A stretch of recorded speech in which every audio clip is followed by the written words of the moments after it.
Looked into Anthony Turner. Kid's a ward of the state. Entered the system at 6. Been down hell ever since. It's his rap sheet. Impressive. Shoplifting, aggravated assault, and he's on probation for attacking a group home counselor with a chair. 8 different foster homes in 7 years. It's not easy getting bounced around like that. Yeah, I know he's had a hard life, but he still looks like a hell of a suspect, so bring him in.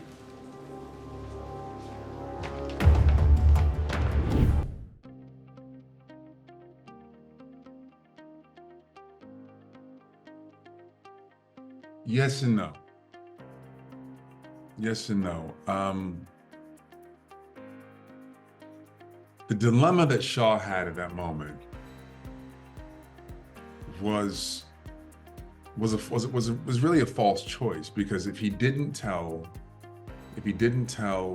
Price about the bullets in the gun, that the kid loaded the bullets into the gun, then Shaw is now putting Riley on the hook to keep his secret, right?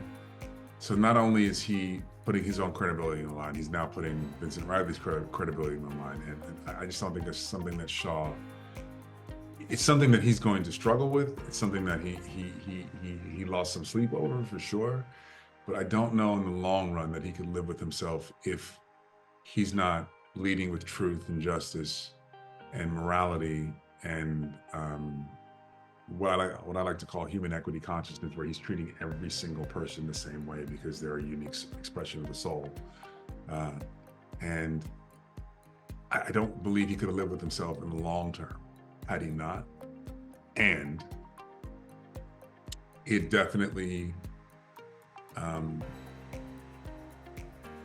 added decades to this kid's sentence, right? Or presumably is going to add decades to this kid's sentence. And, he's got to live with that. He's got to reconcile the fact that, like, his job is to provide justice for the deceased. His job is to be Anubis, is to help that soul cross over to the other side with dignity and respect and clarity, and perhaps close those doors of resentment and longing for that soul. And so I think that, Shaw's main objective is to be the last bastion of hope for the grieving family as he turns their loved one over to God. And in that sense, he works for God. And so I don't believe that he really had a choice, because his obligation, his job, his objective is to that family, is to that soul that's crossing over. And even if he is touched by a kid's story, even if he's touched by, even if this kid reminds him of himself, that's not his job.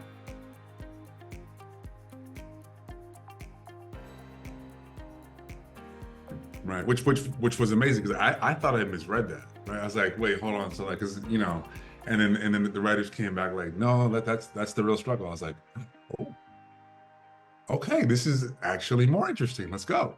Let's go. This is great.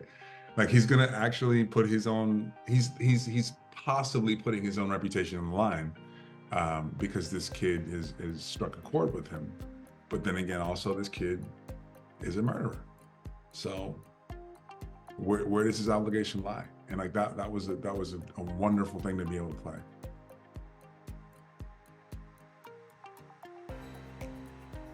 Yeah, I try to do my best to live in the character's skin, allow them to be who they are, allow them to be alive, so that when the audience watches it, they feel lived in, right?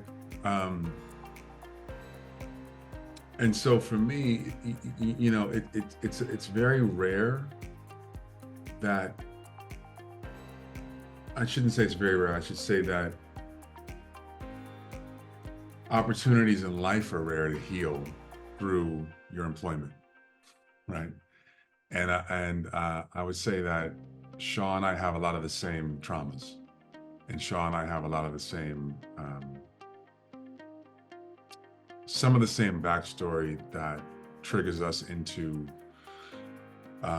places of dissecting what we need to heal.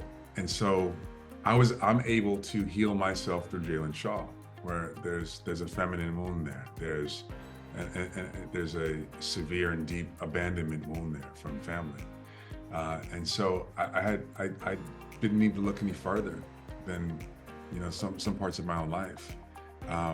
Now he and I would express them differently. He and I have gone about healing them differently. I think I'm a lot more healed than he is.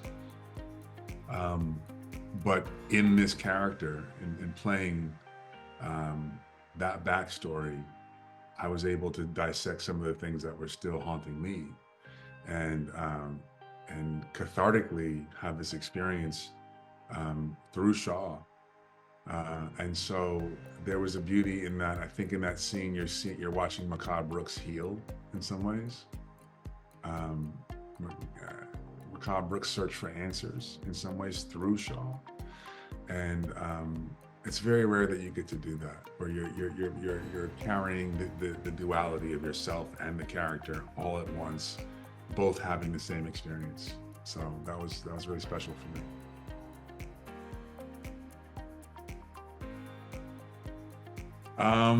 Yeah, well, listen, like I said, they're delving a lot more into character this year.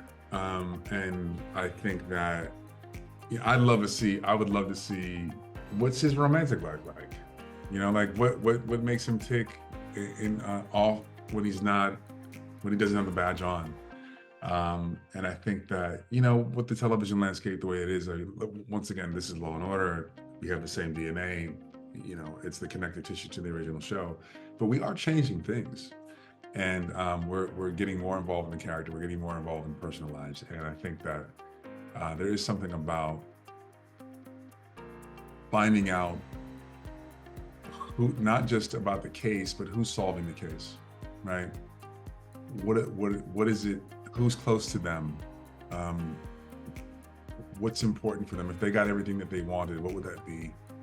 And I think with the television landscape the way that it is now, people are really driven by engaging in the characters, doing something that they find extremely interesting, like solving a murder. But they want to be intrigued by, well, who's solving that? And so, yeah, we do get more into Shaw's life, and we get more into Riley's life, we get more into Brady's life, we get more into all the characters' lives. But I'd like to see more.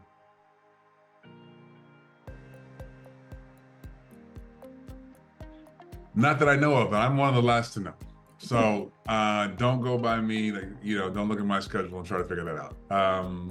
But I'm looking forward to anybody who wants to come play with us, because it's like, and sometimes it's so interesting because it feels like we have these incredible guest stars, including Mariska. But so let me be frank. When Mariska's on your set, you're the guest star. It doesn't matter what set you're on. She can go to Bad Boys 4 or 5, whatever it is. And like Will and Martin, they're gonna feel like guest stars. But it's like everything. I look at what we're doing is like living in New York in this alternate dimension, and anybody who comes in and plays with us feels like they're bringing in their own universe into ours as well. So it just feels like this wonderful orchestration and weaving of not only perspectives but experiences, and I am looking forward to having people come play from the Wolf universe with us, and us going and playing with them.